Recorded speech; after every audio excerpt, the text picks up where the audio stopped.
Vigilance ପଛରେ Beguniapada CDPO.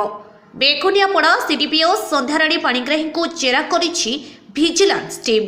ଜଣେ ଅଙ୍ଗନୱାଡ଼ି ସହାୟିକାଙ୍କ 18 ମାସର ଦରମା କରାଇ ଦେବାକୁ ମ୍ୟାଡାମ 15,000 ଟଙ୍କା ଲାଞ୍ଚ ଦାବି କରିଥିଲେ।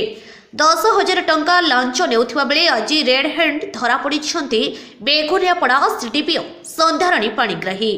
ବେଗୁନିଆପଡ଼ା ସିଡିପିଓ ଦୀର୍ଘ 6 ବର୍ଷରୁ ରୁଦ୍ଧ ସମୟ ହେବ ଦୁର୍ନୀତିରେ ଲିପ୍ତ ଥିବା ଅଭିଯୋଗ ହୋଇଥିବା ବେଳେ ପୂର୍ବ ସରକାରରେ କୌଣସି ପଦକ୍ଷେପ ନିଆଯାଇନଥିଲା।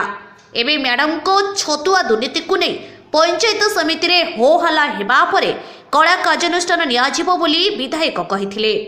ଆଜି ସକାଳେ ବ୍ରହ୍ମପୁର ଭିଜିଲାନ୍ସର ଏକ 7 ଜଣିଆ ଟିମ୍ ପୂର୍ବ ପ୍ରସ୍ତୁତି ଅନୁସାରେ ଲାଞ୍ଚ ନେଉଥିବା ବେଳେ ଧରିଛନ୍ତି।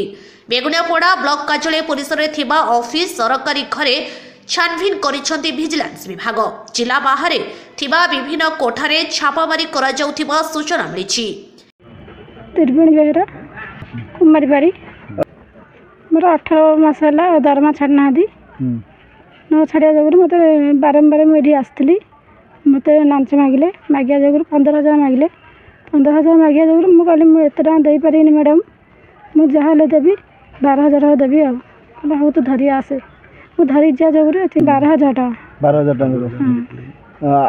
ना आगु कही मुझे डेट देते मुझे आसती तुम पैसा दे दिया तुम दरमा छाड़देवी कह जगह मुझे 18 मास है ସେଇଟା ମୁଁ କେମିତି କହିପାରି ମୁଁ ତ କାମ କଲି ମୋ ପଇସାଟା ଛାଡ଼ିଲେନି ନ ଛାଡ଼ିବା ଯୋଗୁଁ ମୁଁ ଏଇଠି ମ୍ୟାଡ଼ାମ୍ କେତେ ଥର ମୁଁ ଆସିକି କହିଲି ହେଲେ ବି ମୋ କଥା ଶୁଣିଲେନି ନ ଶୁଣିବା ଯୋଗୁଁ ମୋତେ 15,000 ଟଙ୍କା ମାଗିଲେ ମୁଁ କହିଲି 15,000 ମ୍ୟାଡ଼ାମ୍ ମୁଁ ଦେଇପାରିବିନି ମୁଁ ଯାହା ହେଲେ 12,000 ଟଙ୍କା ଦେବି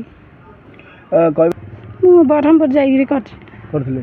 ଗଞ୍ଜାମ ଜିଲ୍ଲାରୁ ଅଜିତ କୁମାର ପଟ୍ଟନାୟକଙ୍କ ରିପୋର୍ଟ ଅପରାହ୍ନ ଲାଇଭ୍।